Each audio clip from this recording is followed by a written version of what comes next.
증인이라는 말은 주로 법정 용어로 쓰이는 단어입니다. 이 말은 사전적으로는 자기가 듣고 본 사실을 진술하는 당사자 외의 제3자라고 할 수 있습니다. 다시 말해 자신이 본 것을 그대로 법정에서 증언하는 사람을 증인이라고 합니다.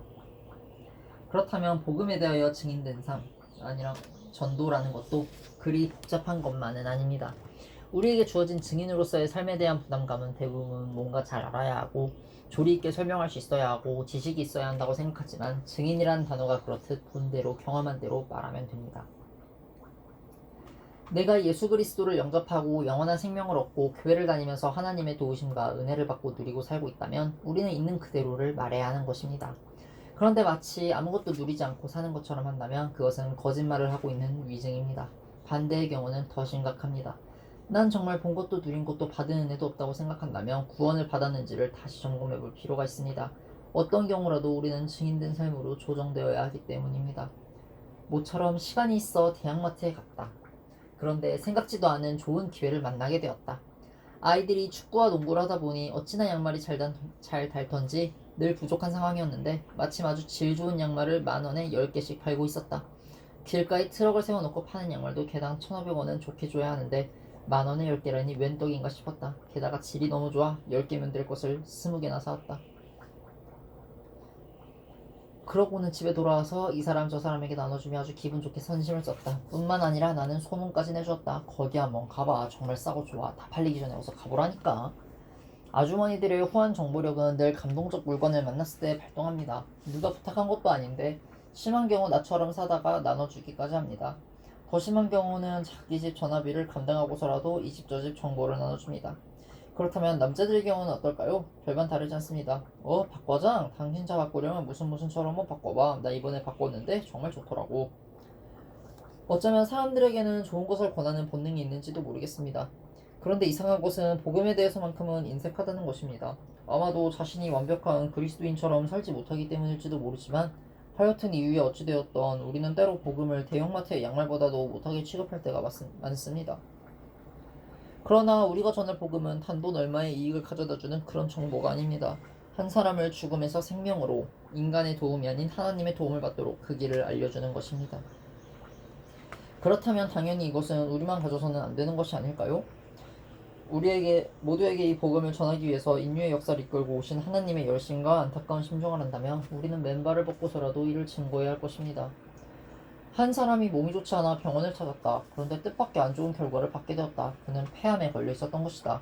낭망한 이 사람은 자신의 병을 고치기 위해 백방으로 수소문을 했다. 그리고 몸에 좋다는 약은 어떤 것이든 마다하지 않고 구해서 먹었다. 그러던 어느 날 한 사람의 소개로 정말 폐암에 좋다는 약을 구하게 되었다. 열심히 그 약을 복용한 그는 정말 기적처럼 병이 나았다. 마치 새로운 생명을 얻은 것처럼 기쁨과 감동 자체였다.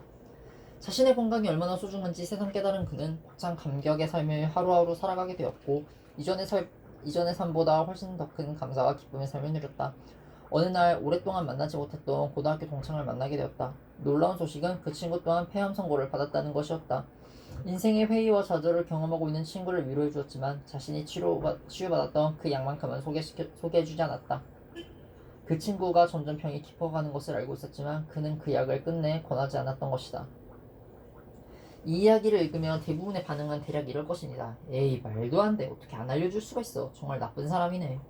거짓말일 거야. 자기가 나왔다면 당연히 알려줘야지. 숨기는 게 더 이상하네. 맞습니다. 숨기는 게 더 이상한 일입니다.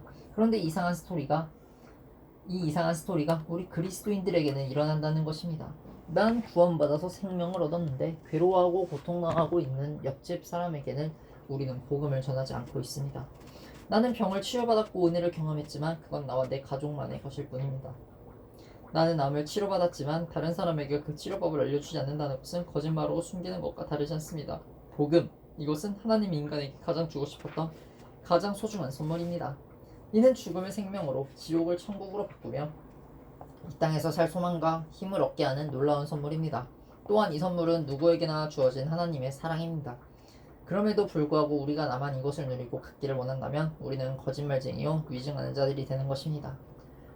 그렇다면 어떻게 증인의 삶을 살 수 있을까요? 그것은 별로 어렵지 않습니다. 그냥 자신이 본 대로 경험한 대로 그대로 말하면 됩니다. 내가 예수님을 믿은 후 어떻게 삶이 변했고 마음이 어떻게 변화되었는지를 말하기만 하면 되는 것입니다.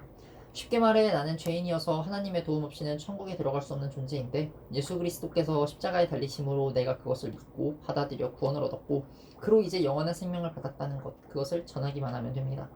내가 먹고 경험한 생명의 치료약은 반드시 죽어가는 다른 사람들에게 알려줘야 합니다. 그리고 만약 당신이 아직 그 생명을 소유하지 못했다면 반드시 예수님을 영접함으로 그 선물을 받아들여야 합니다. 이 땅에 그 어떤 방법으로도 당신에게 생명을 주시는 하나님의 이 오랫동안 준비된 선물을 대신할 것은 없기 때문입니다. 간직하기.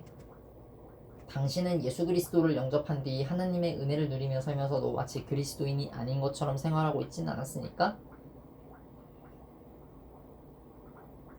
만약 내가 누린 은혜가 없다거나 내가 본 것이 없다는 생각이 든다면 다시 한번 구원의 문제를 점검해 보시기 바랍니다.